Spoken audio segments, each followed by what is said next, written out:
welcome to Theater and Stream, a film podcast. I am Matt, that is Chuck. This is episode 84. We're continuing here with our reworked format, and today's episode is one that we're dubbing Radio Horror. First up, it's the so-called new film. It's another first-time debut feature in the horror genre. This is a genre that loves first-time filmmakers, and today we are looking at the podcast horror film Undertone. Then we're headed back to the past, approximately 18 years, and we're going to be reappraising the one location radio studio horror movie Pontypool. And so, as we kind of wade into the waters of today's episode, Chuck, I guess to start us off here, you had kind of posed a question to kind of give an aperitif, as it were, to our episode, Yeah. and you put the question in the rundown of our show on our doc here, and I kind of wanted to know where you were going with that. What you made you Well, think of that? because we've changed the format of our show, and initially we got to revisit a movie that we had panned in our youth, and for me this time I get to watch a movie I've never seen before, and and I'm a little freaked out, Matt, because both of these movies are about the danger of creating meaning where none exists. Mhm. To an extent, like even though in one instance there's oogity boogity going on, and in another, who the fuck knows why anything in Pontypool is actually happening. But Yeah. the that is hanging in the air of both movies. It's like, don't notice these commonalities. Don't create the superposition, or don't break the superposition, rather. don't Mhm. don't give things definition, because once you give definition to unknowable and terrifying things, you're fucked. And I just think that's very bizarre. That's what that's the realm that we're in when we watch these movies. That's the message that you kind of get. That's the horror mechanics that they operate under.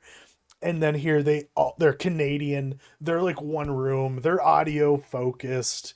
They're driven greatly by performances that are only in your ears.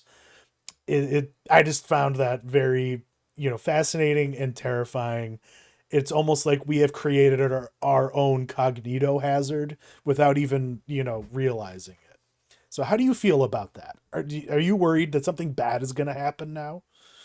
Yeah, I love that idea of just like, yeah, making meaning out of, you know, what might be nothing. And the idea of the other thing that these two movies kind of have in common is like, and kind of running with that same vein of thought, is the idea of like the skeptic Yeah. versus the believer. As far as in Undertone, it's explicit. It's like one of these people is the skeptic, one of them is the believer. And then in Pontypool, it's more like, you know, most of these people are skeptics, and they sort of turn into the believers slowly over time. All of them sort of turn into the believers. I think that um, Mazzy is definitely more willing to entertain, the cranks of the world and Yeah. the crazies of the world. But yeah, it's like these people are sort of turning into believers, and so there's also that through line going through both these two movies. But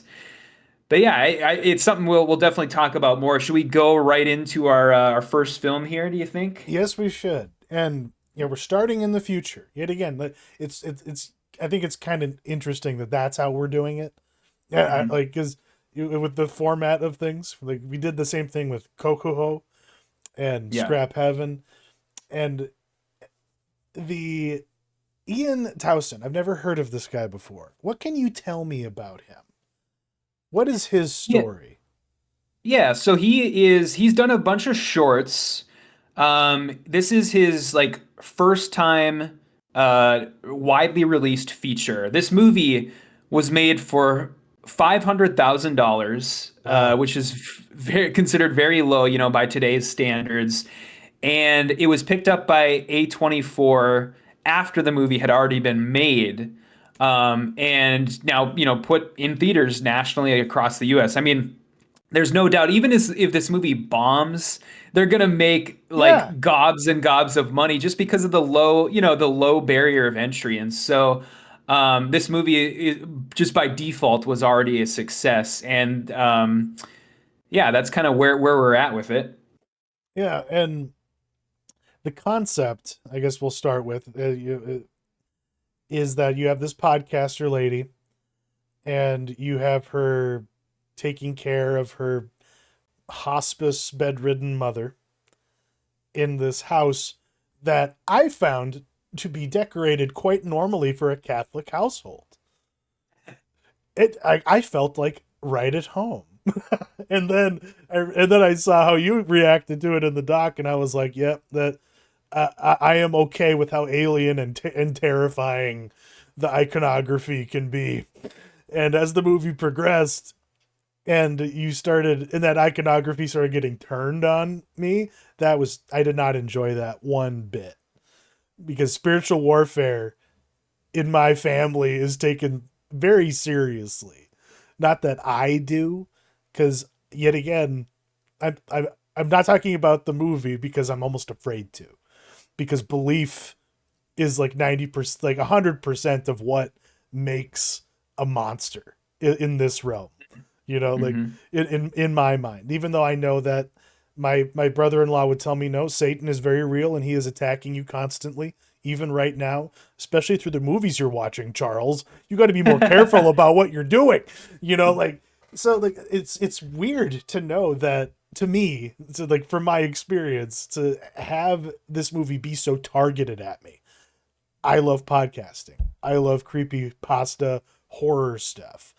I love scaring myself by just reading things, and like, and freely creating the association on, as I go through it. And I watched this after Pontypool, so I was already in the right mindset for that.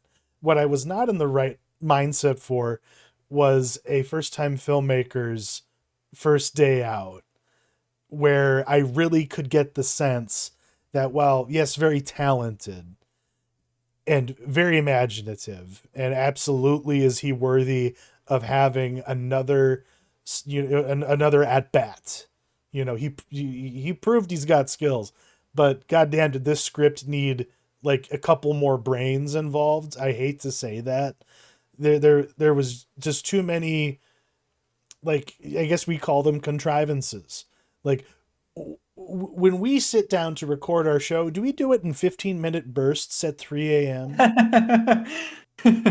Yeah, or just have random people call in, like even though the show is pre-recorded. That Is it a was live stream? Like they could have done that so easily. They could have yeah. answers to make that not feel so weird.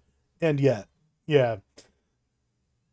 Yeah, it was so my sort of framing question for this whole movie. It's the first thing I thought of right as like the lights were coming up in the theater was, is the juice worth the squeeze? Yeah. And I'm not really sure that it is for this movie. I was never bored, I guess. This movie just has an overpowering sense of been there, done that, where it's like it's just it by the end it's like just like defaulting to all of like the horror 101 playbook, where it's like bursting light bulbs and chairs that move on their own and Chairs on demonic the drawings. ceiling, Yeah, yeah, yeah, and yeah. like flickering lights and crosses that turn upside down, and it's just like, okay, come on, like I mean, it's that I appreciated how balls out the ending was, because it's so crazy compared to how like low key the rest of the movie is. But it was just kind of like, like let's throw everything at the wall and see what sticks of an ending sort of Yeah. thing. And um, but yeah, it was fine, I guess. But just another kind of one of those A24 movies that is really, really overhyped and really hyperbolic in its marketing, that I was just kind of like, rolling my eyes at by the end. No, and I guess we can get more into, mm, I guess, no, I'll just get into it now. Because Sure. like I, I will lead into this by saying, if this looks like your kind of thing, yeah, you should probably see it. But you may be joining the chorus of people who come away from these A24 movies feeling that you were kind of duped by the marketing a little bit. Because I don't know if I'm just inoculated from this nonsense because of like the video game, critic, culture, and and just I guess just in general, just even just film and TV, critic, reaction to things, the corporate, the access, the people who want A24 to keep sending them fucking screeners are the ones calling this thing the scariest movie you'll ever hear, which is a cute way of like saying something that maybe is true. But then I started thinking, well, is that actually accurate? Could you just listen to another movie and be more scared compared to this one? I don't know.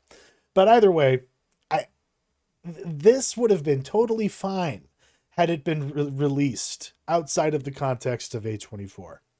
I would not be having the kind of visceral, oh, I expected more from this.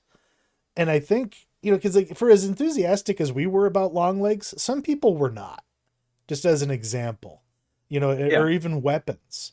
Like, people are kind of getting a little turned off and a kind of feeling like, I expected something better than this. How come it's not as good as I've built it up in my mind? Because like they are great at marketing, like which is well established, to the point that they can take what would be a totally, worthwhile 90 minutes and then they convince you to go to see it in a theater because it's the best thing you'll ever see. It's like, what kind of wizards and dark magicians are working in their advertising department? How do they do this every single time? Well, I mean, it is sort of that hyperbolic, like when you see the poster for this movie, or at least one version of the poster, it literally says, the scariest thing you'll ever hear in like Yeah, gigantic letters just on the front. And so they it's have like partially that, four different and it's versions of that poster with that pull quote. Yeah, yeah, yeah, yeah, and then it's also partially, they're very good with a lot of their recent horror films in doing like the ARG games, as far as like, mm-hmm. we're gonna set up fake websites, and we're gonna set up like fake social media accounts for like the lore behind these horror movies that and make it seem real, that type of thing. They're very good at that too, as far as twisting social media to their whims and stuff. And so but yeah, it's so I'm getting so tired of it. I mean, sometimes it does work out where you do get, a long legs or a weapons, but half the time it's like the movies end up being super dull or just like not even horror movies. They're advertised as horror movies, and that's not what they end up being. I still Yeah, think about I was so fucking pissed when I went and saw that movie. Do you remember that movie Lamb? yep, yep. Yeah, With Numi Rapace. Yeah, I was yeah. so mad when I went and saw that movie. That movie is in no way, shape, or form a horror movie, and it was absolutely marketed as such. And I was so mad when that movie ended. And I see before this movie, I had like there was like four previews, four trailers that they put on it, and all I could think about as these trailers were playing was, okay, what are the chances that back rooms or passenger or capture? What are the chances that these movies just end up being super dull and just like not just again the juice, what are the chances that the juice is not worth the squeeze? And I think it's very, very good, Yeah. especially with that Backrooms movie. That movie, I think that movie is going to be boring as shit, and they are going to market the hell out of it, and it's going to make like 20-30 million dollars in its opening weekend and then just drop off. Well, I mean, like this kid, like Kane, whatever. I forget what his name is. Behind the Backrooms movie specifically. He, I believe, is younger than Paul Thomas Anderson was when he made Hard Eight. Just for context here, which is insane if you think about it. And all this guy has done is made some viral, like After Effects tests essentially. And I guess some of it is some of that long form ARG-esque sort of storytelling. But that's like, and with Undertone, like that's the milieu that they're targeting. So I feel like the target audience for this are gonna love it. I think, but the average audience is really gonna be left, either bored, or just whelmed, I guess, for lack of a better word. Because what this movie does do really masterfully, obviously, we got to talk about some positives here. The sound design probably should win an Oscar. It's fucking good. It has so many nice little touches, and the ending. Was it brave to have the final minutes just be audio on black? Was that him flexing a little bit? Because it was proving the point of like the strength of his film, that it does have. Yeah, I thought that was cool. That was an inspired choice. Yeah, all the audio was great. I loved when she would put on her headphones and take them off, and Yeah. the sound, it would basically it would have the effect of like noise canceling when you put on like some noise canceling headphones. And yeah, I mean the ending, I do think there is something to be admired about the ending. Not only the just the black screen with the noises, but also the just the balls to the wall nature of it, where it's Because in such it is built, because visually it gets crazier and crazier. yeah. The oh it was just very effective, because like you said, because he spent a lot of the rest of the movie just doing these very static but beguiling frames that make your mind fill in the darkness. Because that's 90% of what makes this movie scary is in the head of everybody in the audience individually, and whether or not you are doing that to yourself. So yeah, this movie is made for people who scare themselves. Like that's who it's best, attuned to. Because if you need to have it's style oogity boogity, I'm running at the screen scares, like you're not going to be getting that exactly here. It's about working yourself up. Yeah, there's so many. I'm a sucker for like those type of, well framed shots that are basically just exist to induce dread, like the black doorways, shots of mirrors where this movie has the quintessential like jump scare shot where somebody opens a mirrored medicine cabinet and then closes it, and so you're expecting that when she closes it there's going to be something behind her, but there isn't, and empty hallways. And then there are multiple times in the movie where the camera pans over to other rooms that Yeah. Evie, she can't see into, and so you're expecting that there's going to be something in, just hanging out in one of those other rooms of the house. So yeah, I loved all of that stuff. Is really, it gives you that feeling that you're sort of looking for from a horror movie like this, that sort of pit of your stomach feeling, and so that was all that stuff was great, And it and does along with it does evolve too. Like it culminates. And I want to get into like your theories on one thing in particular.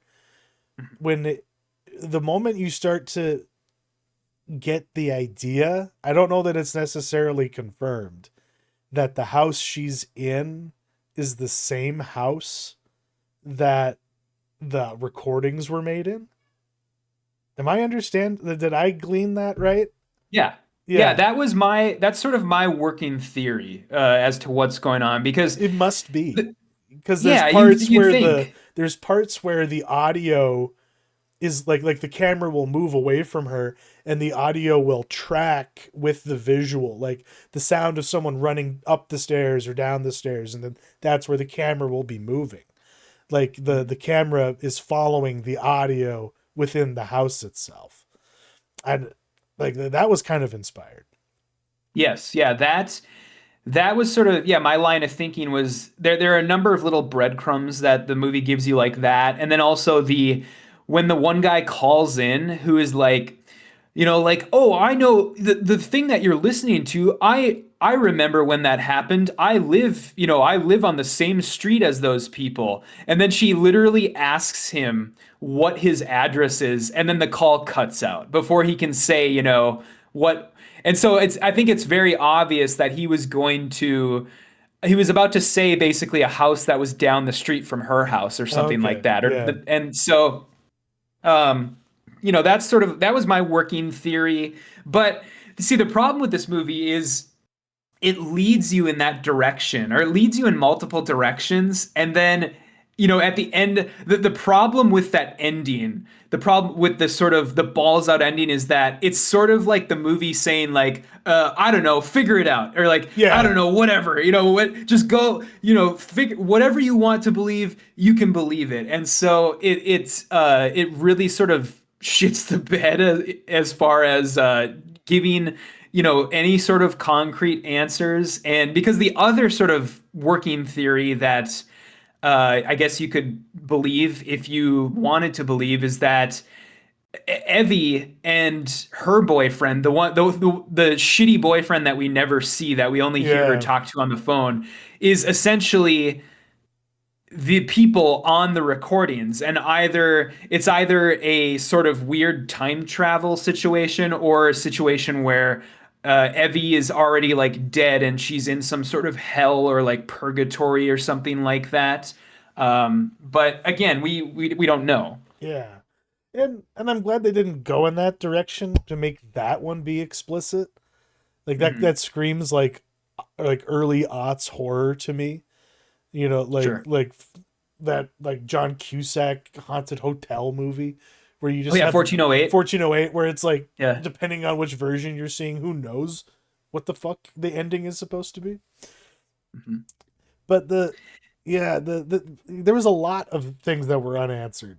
And I am very sorry. The only way that I can give you an answer as to what tenet is supposed to mean in this, it's like the tenets of the Catholic faith. Maybe, I don't know. Christopher Nolan, like, what are they trying to say? Like the beginning is the same as the end. What? I don't know. Like, Yeah, I mean, I didn't understand it either, because yeah, it's spelled, the word tenant is spelled like, the Christopher Nolan movie, and that outside of that movie, that word doesn't really have any meaning. The only thing that I could think of was they spelled the word tenant wrong, as in like tenant of an apartment, or tenant, mm, like yeah. a tenant of a landlord or something like that. That's like really the only thing I could think of. But Oh. uh, yeah, I really didn't understand that, and I really didn't understand there like the you had made a note about like the thumping sound. I'm curious, what do you think that is? I guess I didn't pick up Oh. on that. What's Oh. your theory there? That's the sound of a baby getting, like Oh, in smashed in the a in bag. the sack. That's right. Yeah. Yeah. Okay. Yeah, dude.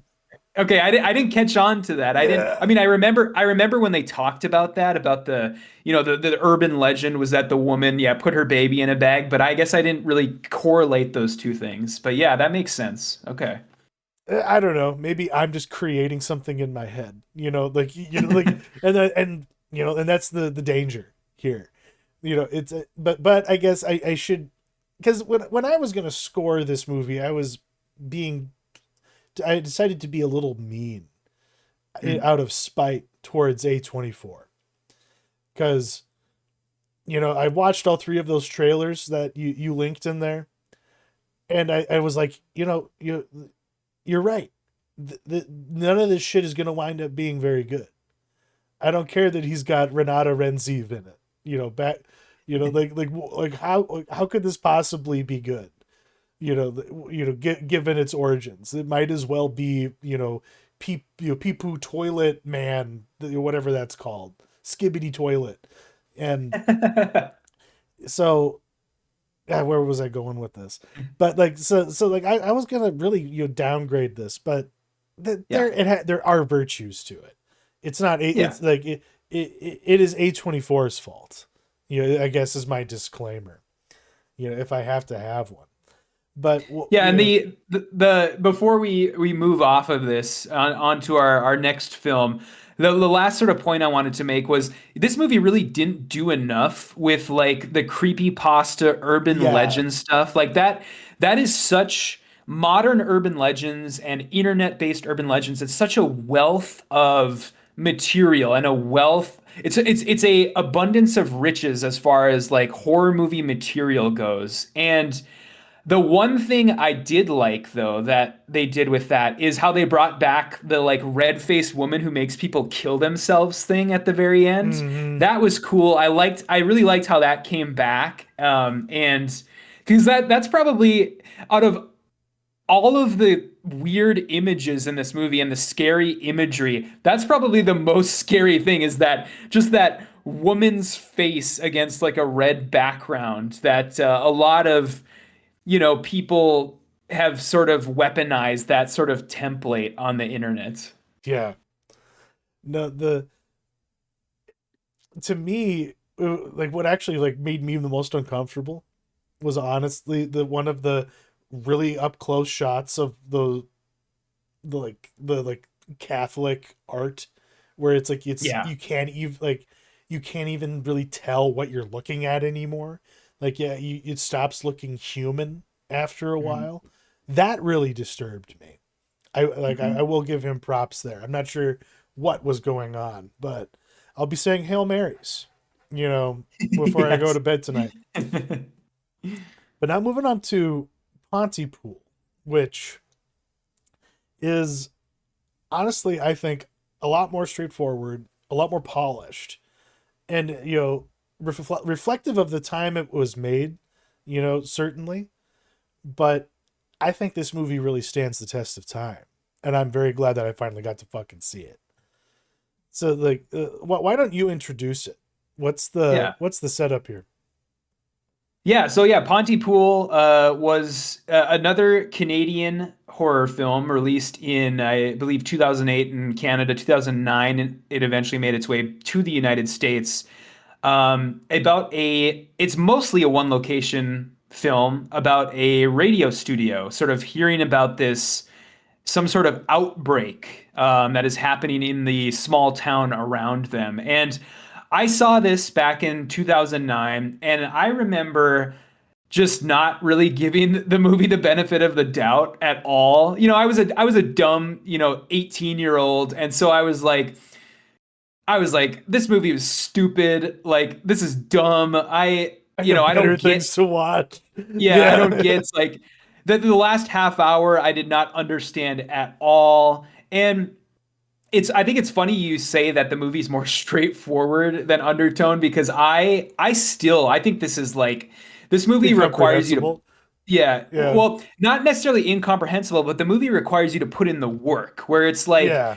I really think it's impossible to fully understand this movie by just watching it one time because there's imagery in this movie, and there are even like sort of seemingly innocuous monologues that, watching it the first time, you have no really frame of reference for, or you can't even be like, what should I be picking up on in this monologue without having seen it once? And there's part of me that's really not down with that idea as far as like being almost being required to watch a movie more than once to fully understand it. Mm. I'm totally down for the idea of like, a movie coming into more clarity after watching it, one time and sort of thinking about it. But this movie really requires the homework where it's like it even almost requires like a familiarity with Norman Mailer. Like Yeah, you must know who Norman Mailer is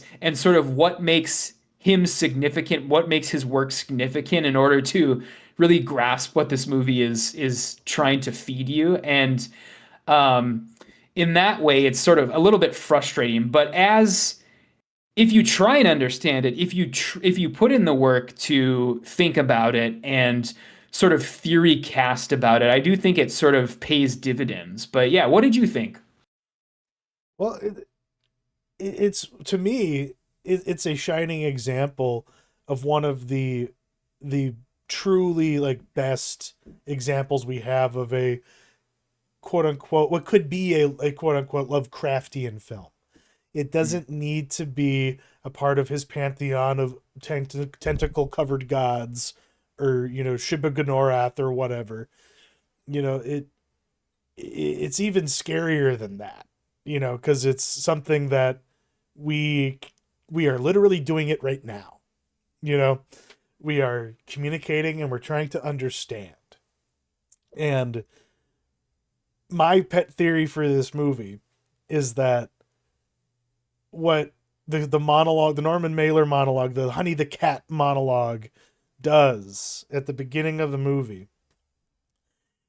And I love how they it reappears later, and that's technically the moment that makes it happen, because they kind of give it to you diegetically within the scene the second time. But I think it's a consequence of the English language itself. There's something, virulent about how it adopts and consumes other words from other languages, the way that we do. It's like we borrow all of our words from other places. And I was reading something that Bruce McDonald said, or maybe it was Tony Burgess said, about like explaining how the virus works. Where in the third stage of it, like you're so consumed by this word that you've been exposed to, whatever it might be, that you want to eat someone, beginning with starting with their mouth. Like you want to consume someone starting from where their voice comes from. And it's the English language just jumping and latching onto something. And that's why it targets English speakers. That's my weird little theory. But as far as I did not expect what was effectively a stage play to be so fucking thought provoking, but Yeah. like that's what's great about its high concept and its performances. Holy crap, Stephen McHattie! I've always Yeah. loved the guy, but I want him to have a radio show so I can just listen to him talk. I've never thought of him in this way. And oh my God, like I wish that Grant Mazzy was a real radio host. Because much like with Undertone, it reflects who we are today and how we consume audio and like the spoken word and all that. Like this took me back to being up late at night listening to Phil Hendry and like Coast to Coast AM and and this that just like a deep baritone voiced man talking over the radio. Like God, we don't have that anymore. You know what I mean? Even though No, he's we do. So there's still people in radio, but I loved that aspect of it.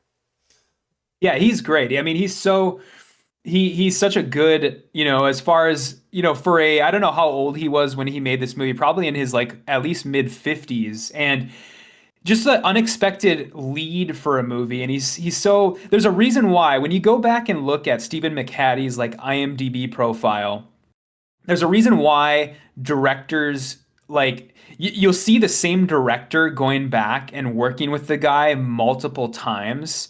And I just think it's a testament to how like good of an actor he is, and how well he does, just how versatile he is. Because Bruce McDonald has gone back and worked with the guy multiple times.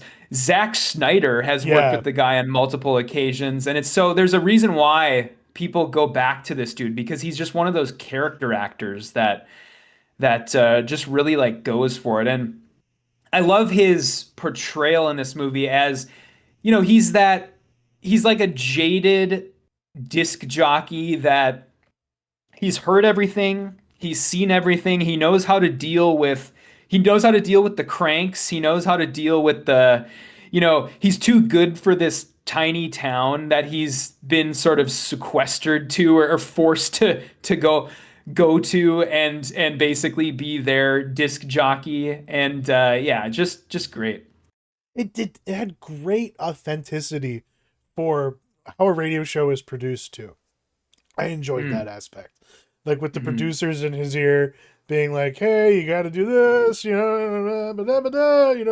don't go there, Grant, go here, like or like feeding him information so that he can just keep talking as he needs to. Mhm. Like all that stuff was very nice. And but much like Undertone, one of its strengths is its ability to conjure up the horror in the mind of its audience without putting anything on screen.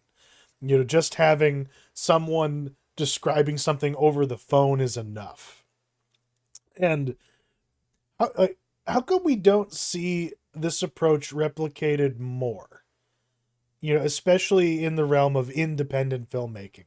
Because like 20 years ago, with the budget that Undertone has, that's what it would have been. It would have just been straight to a festival and maybe out on DVD. Like because streaming didn't exist yet. So if A24 existed back then, would Pontypool have been its its thing, or does it speak to a different time of filmmaking that doesn't exist anymore? Is it more unique in that way?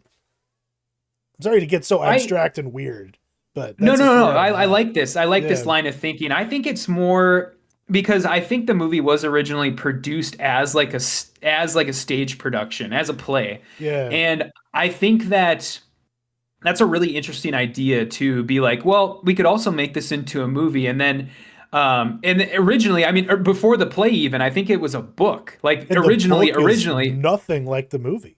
Like it's yeah. about And they're so, about the same event, but from what I sure. understand, they really don't have a lot in common. Hmm.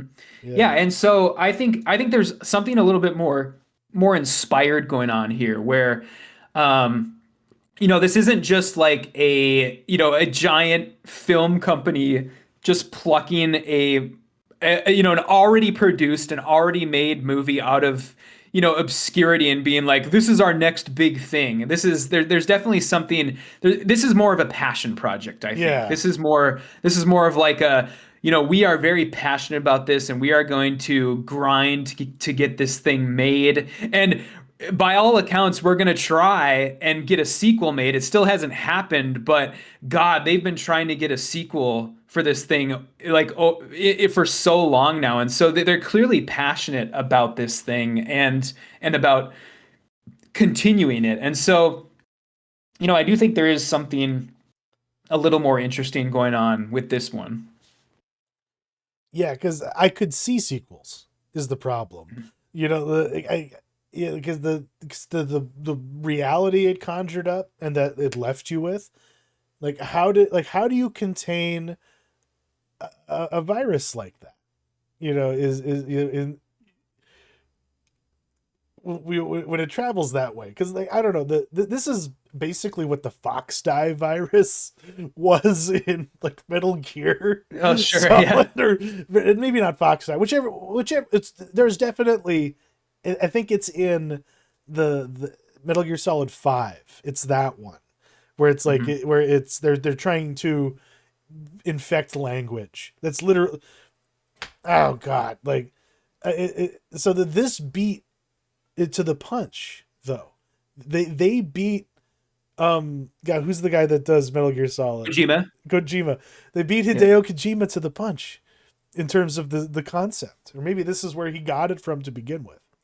But Oh yeah, he is well documented his appreciation for film. So yeah, I could totally see that. yeah. And so yeah, let's just you're the line of thinking that you're going with here is kind of where I wanted to head, I think, where it's I guess trying to figure out what this movie is about, because I think this what you can glean from the actual movie is that Mazzy's monologue is the thing that sort of released the word virus into the ether, and I think that's pretty evident by the sound waves at the beginning, where it The almost bubble. looks like a if you've ever seen microscopic footage of what happens when like a virus like attacks a cell, like a human cell, it looks like that. And so I think that's pretty evident. And then, of course, the virus spreads by certain words being spoken by certain people. It's English only. And so you can effectively, it seems like you can stop the virus by speaking a foreign language or sort of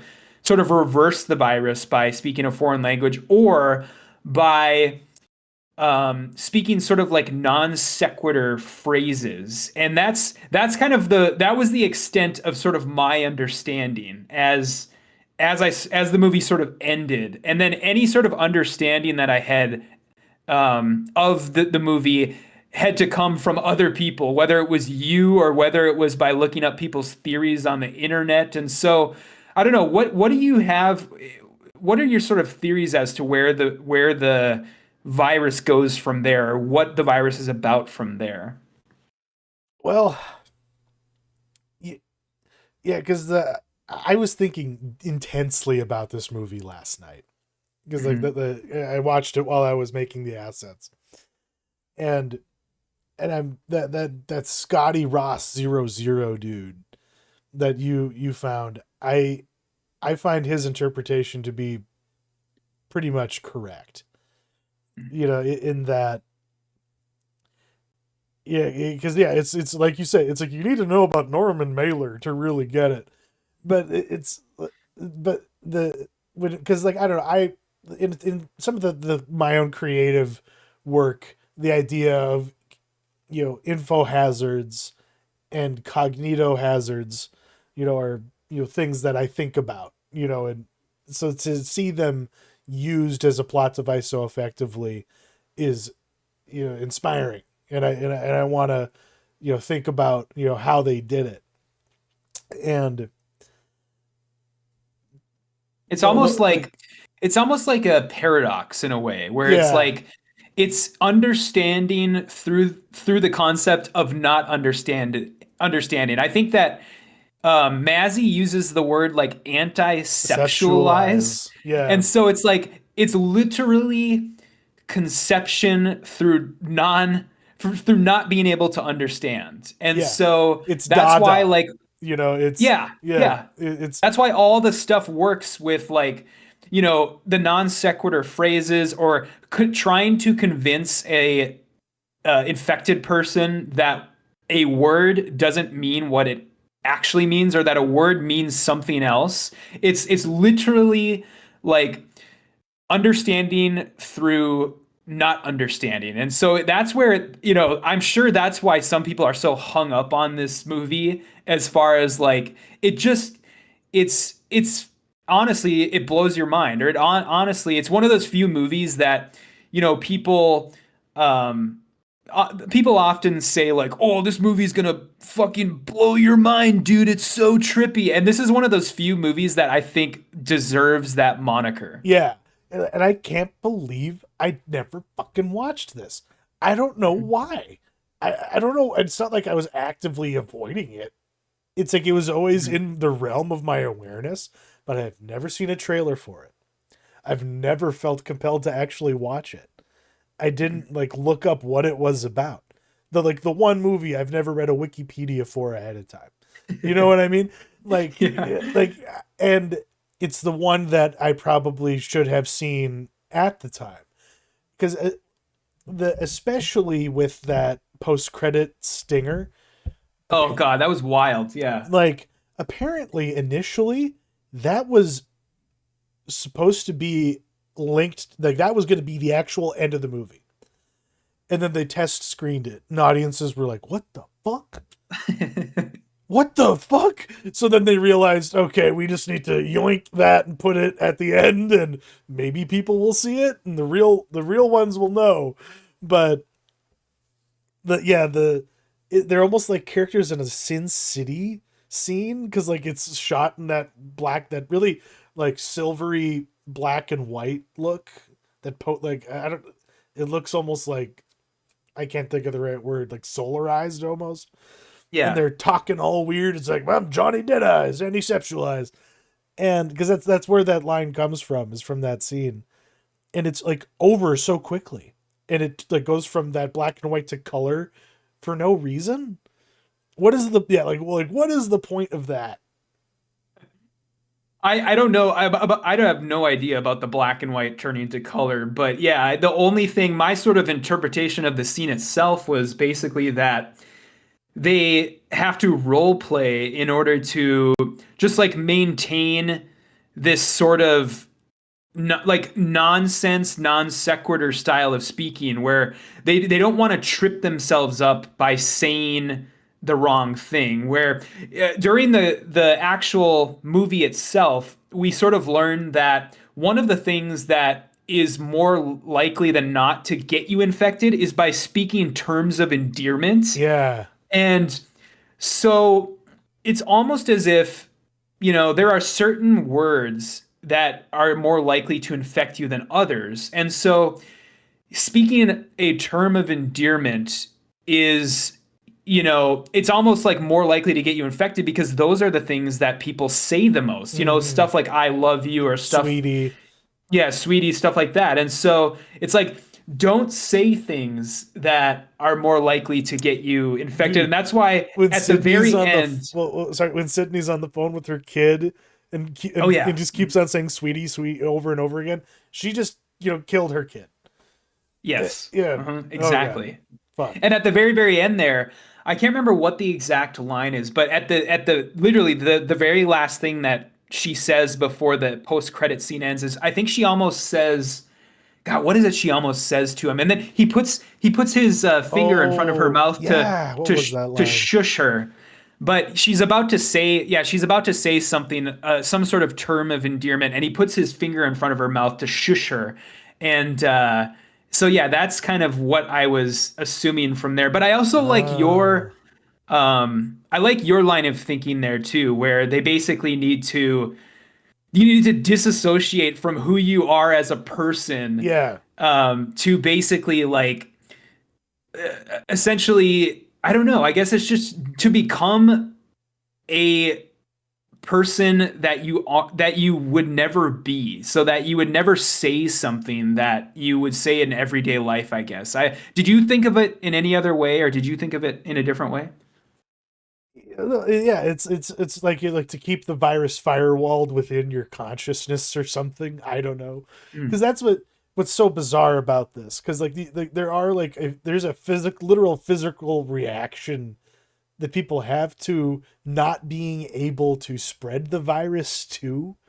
Like if they Mhm. can't like spread the virus into another person, they like just vomit and die. Their body just shuts down basically.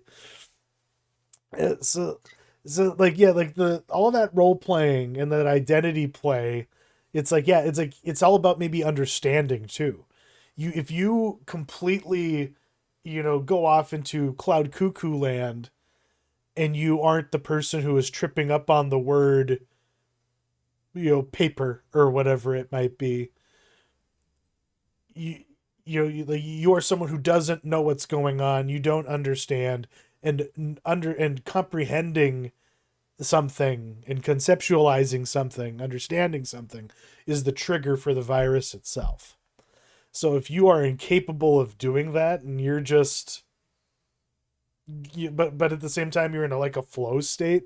So even though you're not like I don't know, like it's such a weird way of thinking.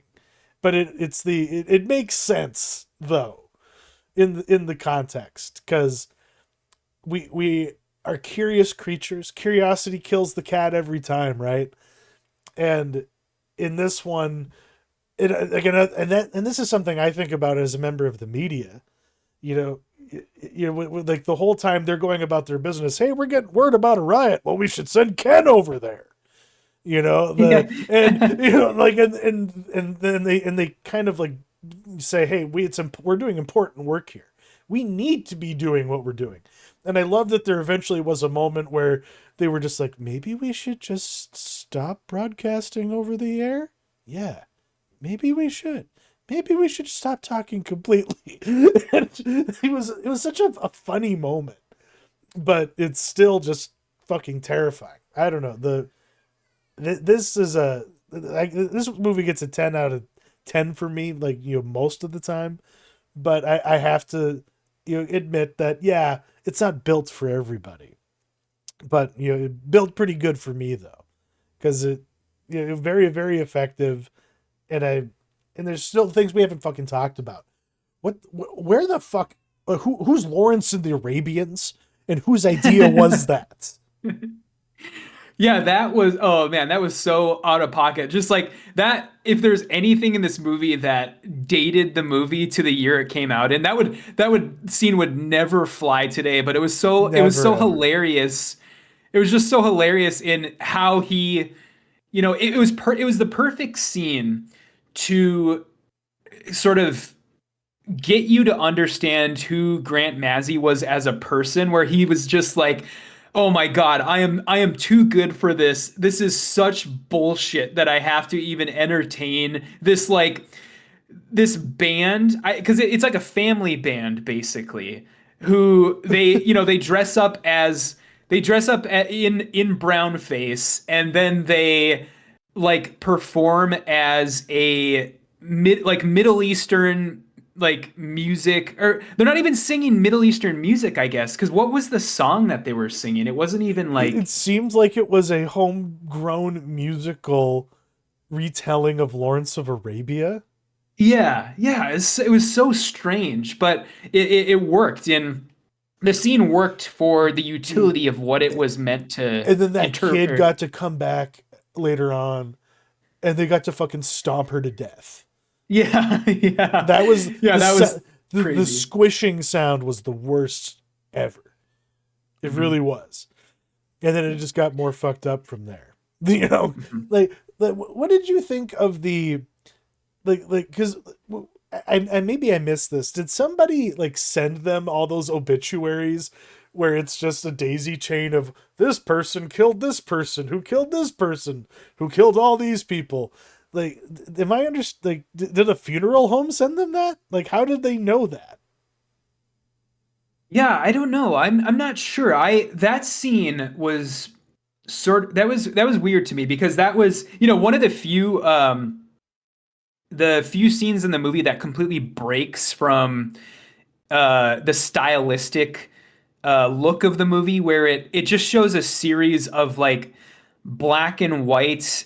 It's not even images; it's video It's footage. But video, yeah. the people are standing very, very still, and it really breaks from the look of the movie. And I don't know what the line of thinking there was, other than the fact that the obituaries are, I mean, I'm sure you've sort of talked about your career Yeah. on this show before, and about how obituaries is a large part of your responsibility in what you do, working for a sort of local paper. And so I guess that's just kind of one of the things that is a local radio station. This town is so tiny, they don't even have a paper. So Yeah. instead, that job goes to the local radio DJ instead, because they have the radio station, but they don't have the paper. And so that was really all I could glean from that. Okay.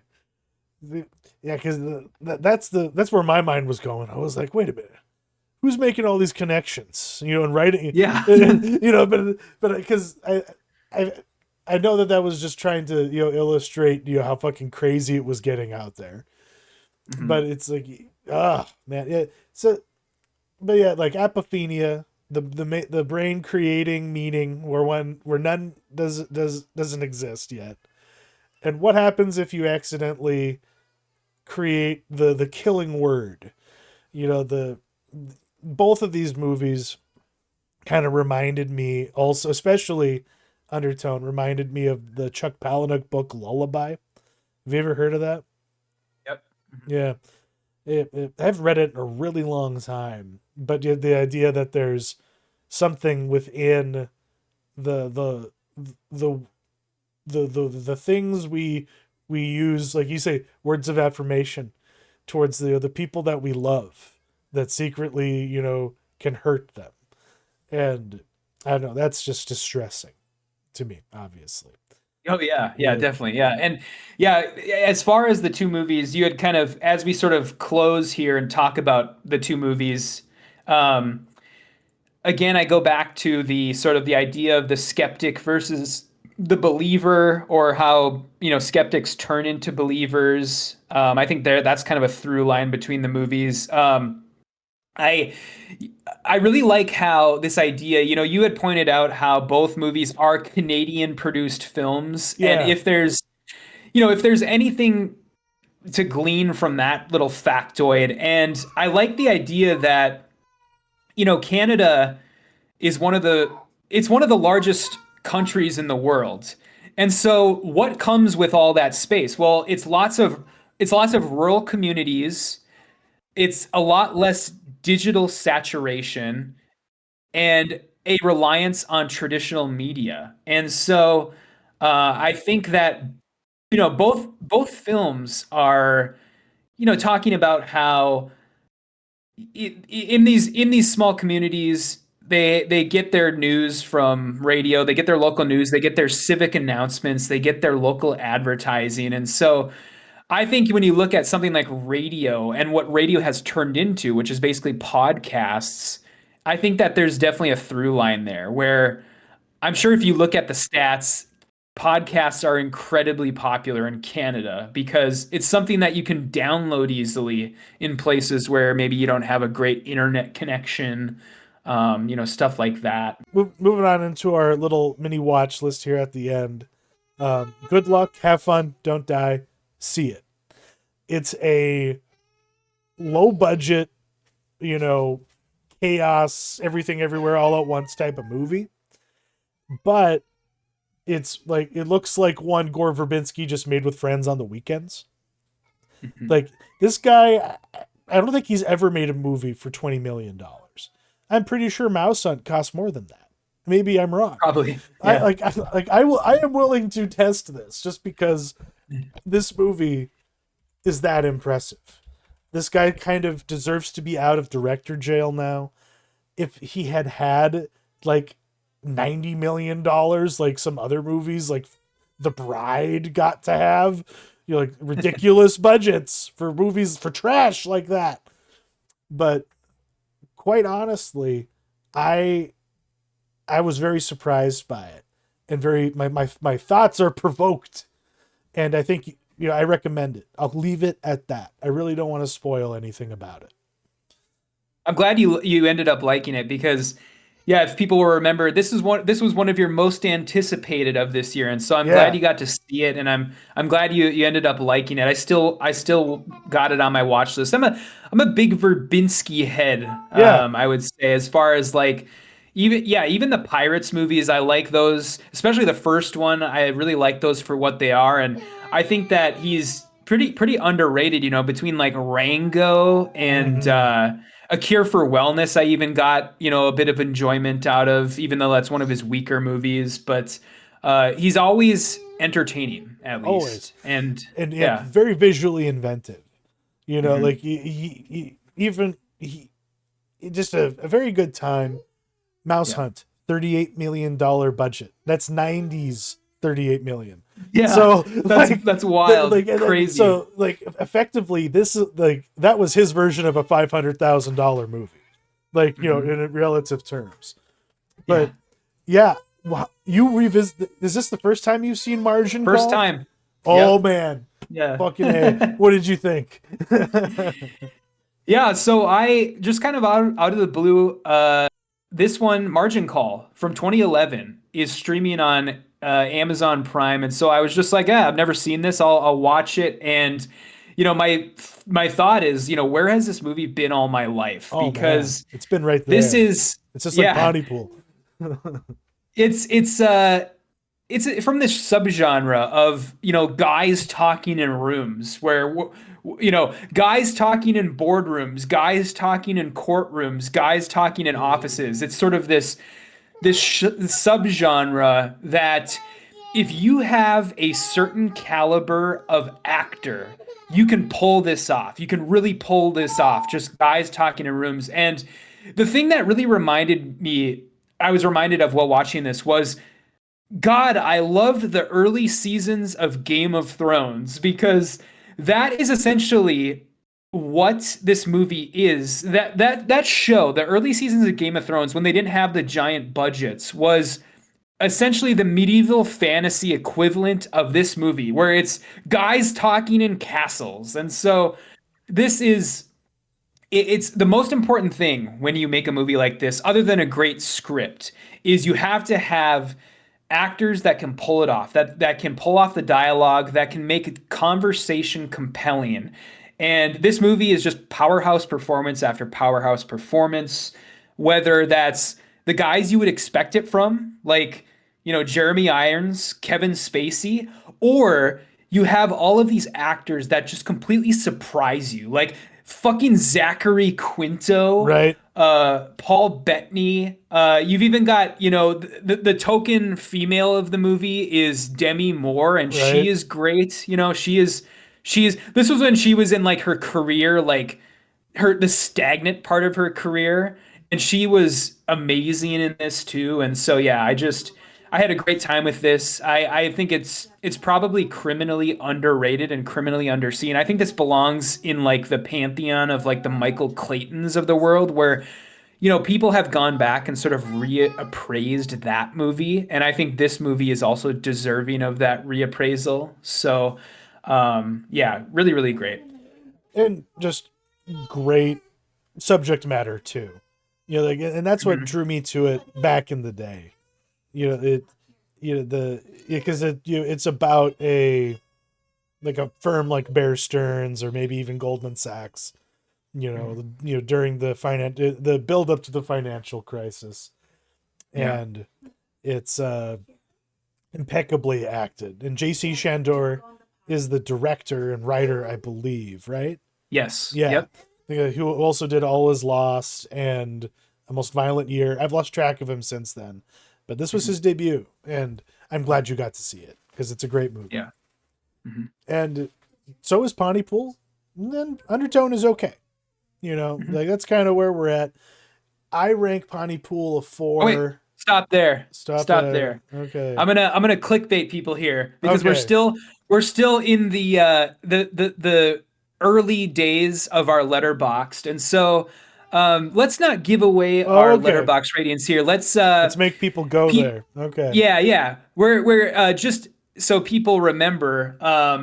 We just started a letterbox for our show, and we've got all of our. We went back and we rated all of our previous movies, and we're gonna rate these two movies also. So go look in the episode description while you're watching this episode.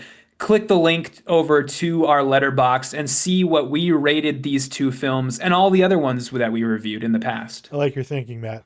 Yeah. Yeah. Yeah. Sorry about that. But yeah. No, it's okay. Yeah. Thank you for joining us. This was a lot of fun. We will rejoin you all at the end of the month. Maybe probably even April 1st. This might be our April 1st episode. But right now we are tentatively planning to bring you a white male space savior themed episode reviewing Project Hail Mary and Danny Boyle's Sunshine. It's a very common theme. Got to save the sun.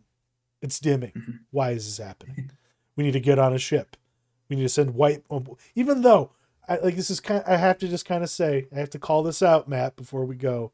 Sunshine is a very diverse film, and that was one of its features.